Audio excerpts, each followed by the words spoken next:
Hello, I'm Rob Coston from Nautilus International, the Union for Maritime Professionals.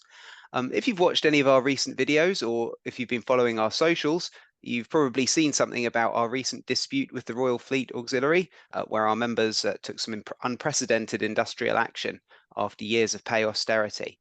And in the end, we reached a settlement on that, and there are ongoing negotiations.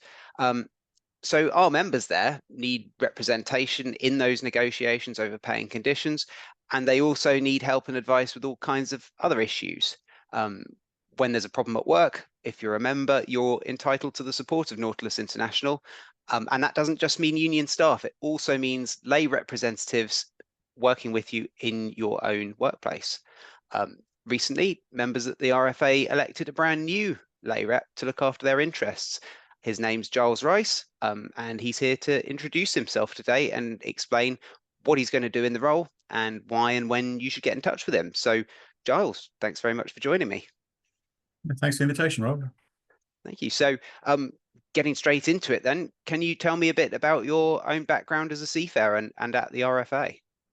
Yes, absolutely. So I came to seafaring. I had a background in yachting. I trained as a yacht master, did some yacht deliveries as part of a sailing apprenticeship, and got to see quite a lot of the world from that.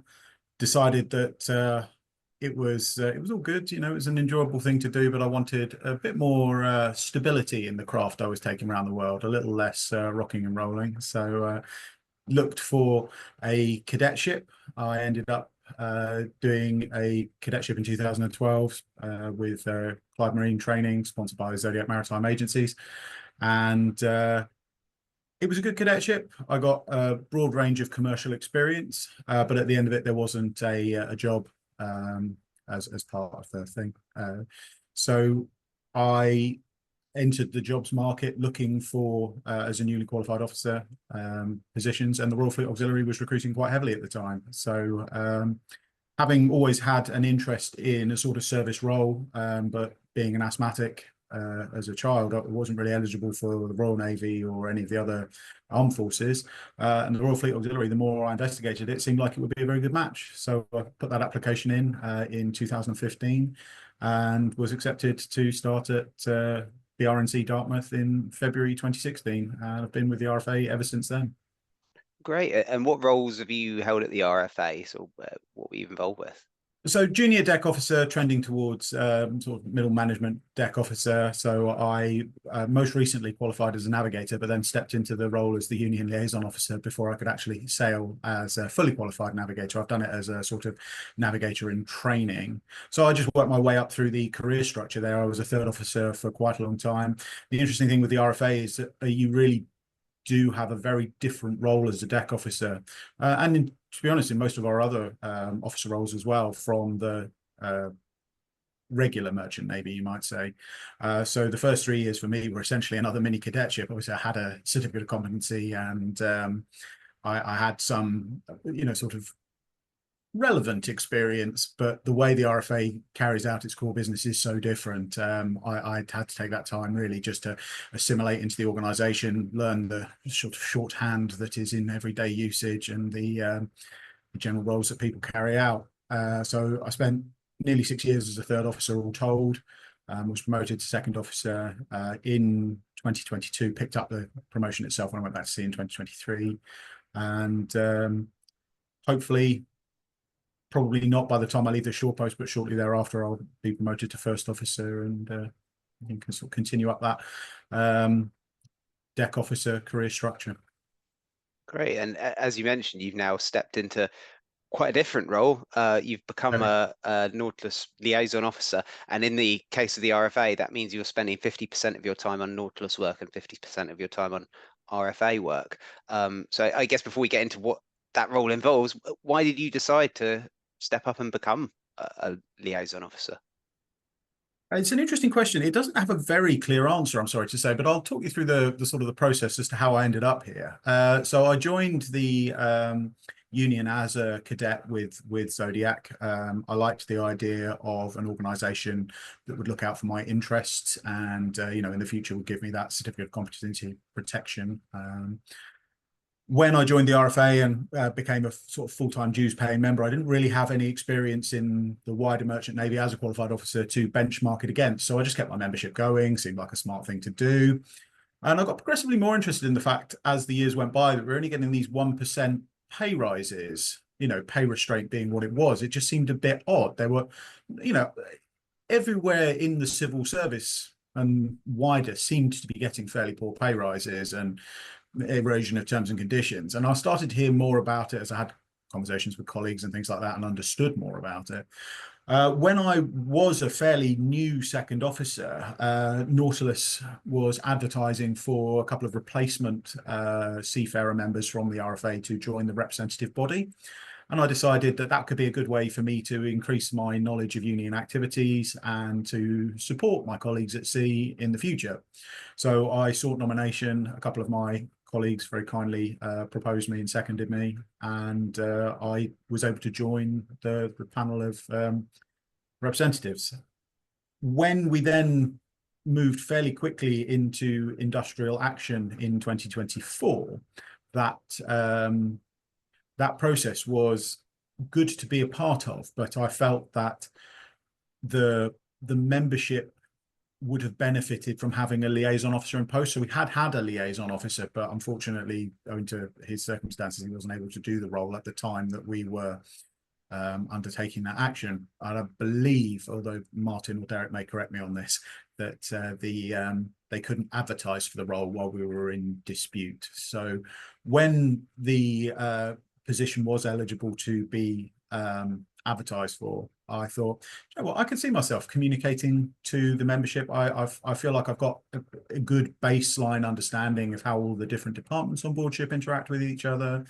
I can speak to different people and understand, at least at a baseline level, what their frustrations with a particular policy or issue that they're having day to day might be, and I can, elevate that to people inside the organisation.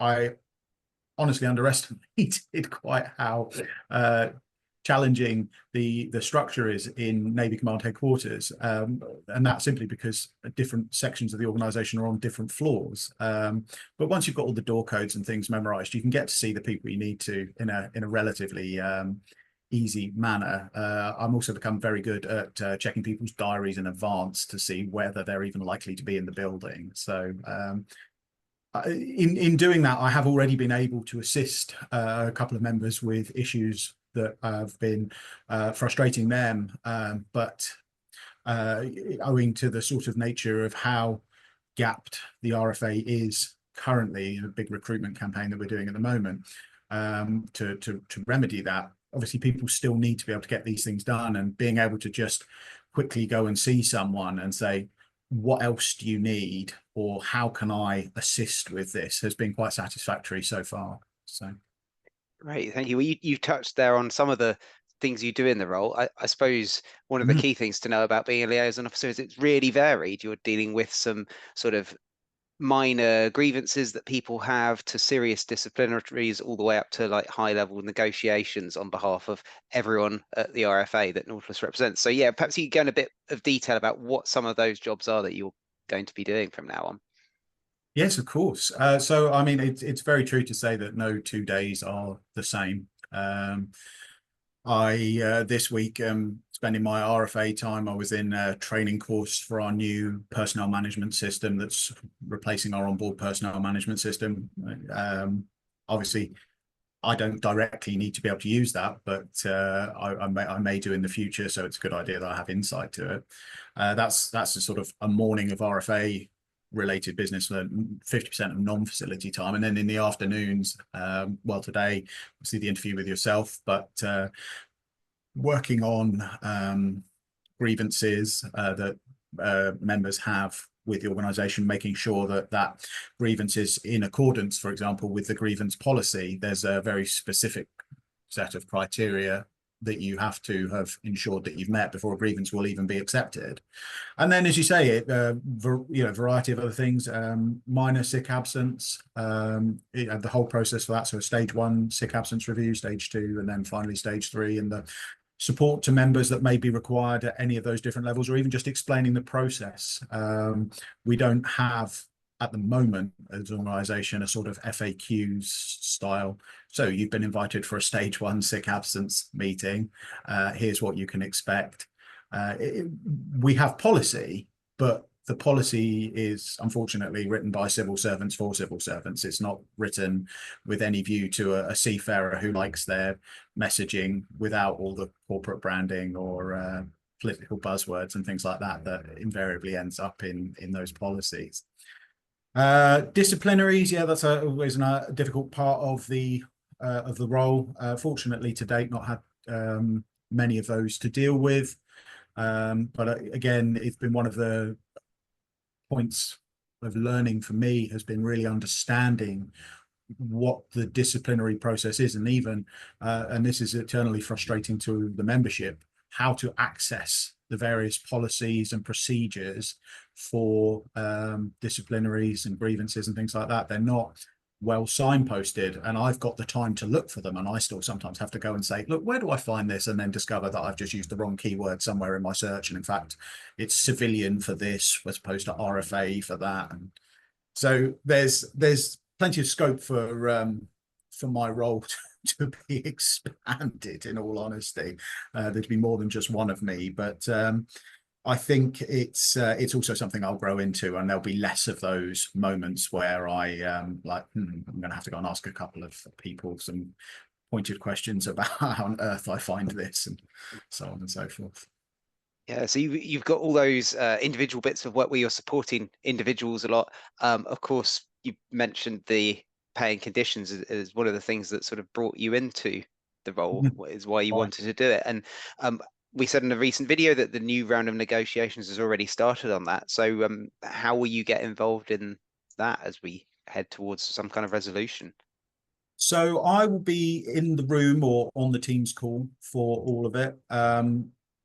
In a sense, to provide that sort of continuity link from the seafarers to the organisation, but also to the other people who will be involved in a pay negotiation who really don't understand what a seafarer is. You know, they do many things for the Ministry of Defence or even Treasury, and a deep dive onto what we do and how we do it is just not something that they've got the time for. So I can then be there along with our RMT counterparts as a sort of resource and explainer to why a particular adjustment is required, or just as a means of communicating the thought processes that are under consideration to the membership as well. I quite enjoy being able to visit the ships. I've not been to too many so far, but as I partake in these terms and conditions pay meetings, I'll be going to the ships to, you know, be able to more so than a bulletin can be there for a sort of question and answer, but also to pick up on what are the latest concerns from members. We had a very interesting example of that when I recently visited Tide Spring.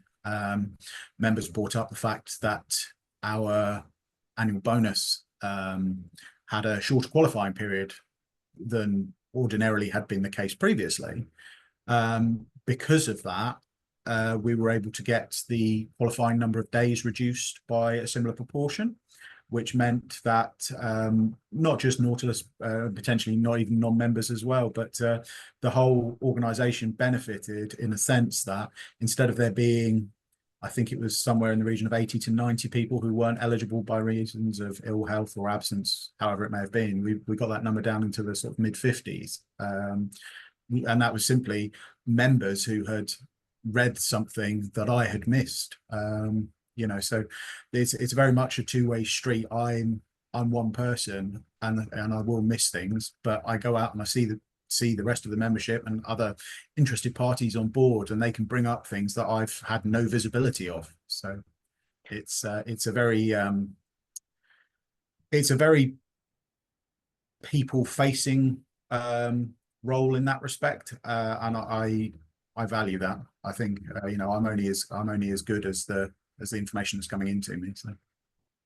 Yeah, and I want to ask in a second about, you know, where people can get in touch with you, where they're likely to bump into, and when they should do that as well. But just before we do, I wanted to talk about any extra training you've had, because of course you said you'd come into this as a deck officer. Obviously you know the RFA really well, but um, were there any special skills that you've had to develop moving into this, or any special training you've had to get you ready for being a lay rep? So there is, in fact, a very new training course that's being deployed for lay representatives. Glenn has done some fantastic work on that, and I was the guinea pig for the training. So I've completed that now. It's a very useful. It takes about 15 hours all told to complete, but well achievable in one's time. It's a modular course that you can very easily just pick up back and forth. That deals with the history of trade unionism, and then sort of brings you specific examples of where trade union activism can help in a workplace, different sort of case studies in of those, and then sort of more given a set scenario, how do you think the union, a union representative, a lay representative, should respond to a given set of circumstances? And then what's interesting is that when you're answering some of those, there's a slider rather than a you see, you've got two very clear bookending choices, but a slider is to say how much one way or the other you're feeling about a particular thing. And it's not always the case that you need to be very firmly on one side or other of the issue. You know, the middle ground sometimes is, as is pointed out during the training, is sometimes the better place to be, which I found quite useful. The other training that the RFA has put me through is slightly more macabre, but still relevant. It was the trauma and incident management training, which is delivered by the Royal Navy. Very, very good course for a sort of general awareness of how you can assist people when assistance is going to be useful and relevant. So there's timescales associated with traumatic events where somebody like myself could be of assistance, but after about 16 weeks, it really does need to be fully qualified mental health practitioners rather than sort of basically trained person like myself. That's of course with a 3-year period of validity, so it should last me through at least my first round as liaison officer. And that was done not only because I may well have to assist in things like that, but also to enable me to have a background in processing something myself, where I may be hearing from from a member who has had a traumatic experience. That trauma, obviously is very personal to them, but as a representative, I may have to hear about it on a regular basis, and it could be traumatic for me as well. So the view was taken that I should probably be on one of these courses sooner rather than later, just so that I would have the wherewithal to recognise what help I might need sooner rather than later. Those are the only two specific sort of training courses that I've currently undertaken. Mostly I try to spend this video obviously to the contrary, but I do try to spend my time just listening rather than speaking, because I'm not learning anything when I'm the one talking. So Yeah, so I suppose this is a good point to ask. When, first of all, should someone get in touch with you? Because they might not know what kind of issues to bring to you, or should they take it to somebody senior, their manager? So yeah, when do people come to you? If we can say broadly about that. honestly, at any time, I would rather help someone to resolve something quickly before it becomes a major issue, even if that is simply signposting them to the structures within the organisation of the RFA that already exists. After that, I will, for the membership, I'll help out with anything I can, even if it's just reassurance, like speaking to someone about an error that they've made on a form, the process to correct that, the realistic outcomes. Obviously, it's difficult sometimes for membership to work out how they'll be treated. So having someone like myself who understands the processes of how people will be treated, what even the thresholds are perhaps for what's, if they hadn't realized it, what would be a minor infraction, what would be serious, etc. Those are pieces of knowledge which I have had to acquire, and I'd rather that the membership benefited from that knowledge sooner rather than later, because things being what they are, I do know that people can really worry about something which is to them obviously that it's a really serious issue, but to me actually it's a very minor thing, and I can talk them through that. I can reassure them, and we can get that in front of the people it needs to go to for a speedy resolution, so that they can continue with their day-to-day. Right, thank you. In order to get in touch with me, there's the my email address within the Ministry of Defence is on the global address list, RFA Nautilus engagement. And otherwise, if you'd rather keep it off Ministry of Defence Systems, rfa@nautilusint.org. Great. Well, thank you very much, Giles. Thanks for explaining what you do. And to everyone in the RFA, don't be a stranger. Please do get in touch with Giles with anything at all you want to talk about.